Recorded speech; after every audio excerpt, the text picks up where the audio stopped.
Today we're going to look at third baseman of the 70s. As a reminder, for all of my rankings, I only consider stats accumulated while playing the position and only during the 70s. In order to be considered, you had to play more than half the decade at third. This was a tough one for me to cut down to 5. I had 6 in mind and dropping one just didn't seem right. So, my list, my rules, it's a top 6 ranking. We'll start off with Ron Cey at number 6.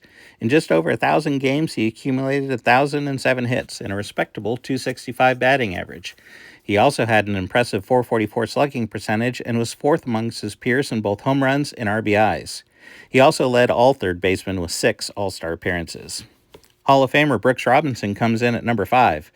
Brooks played just 6 seasons in the 70s, but he was a Gold Glove winner for each of them, leading his peers in that category.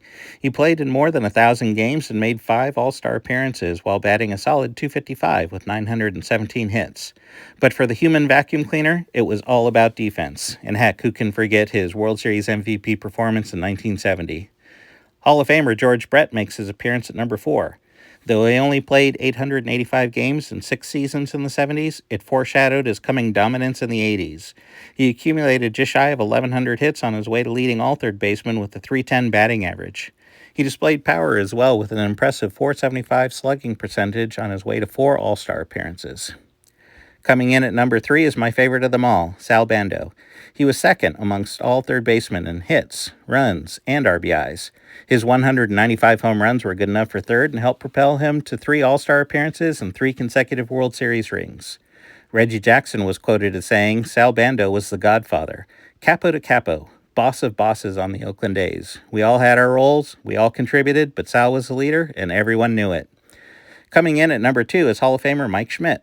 Mike would become an absolute monster in the 80s and one of the best third basemen ever. In the 70s, he showcased the promise that led him there.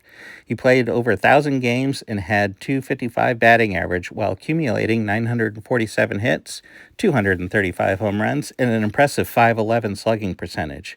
He also snagged 4 Gold Gloves and appeared in 4 All-Star games. Number 1 on my list is Greg Nettles.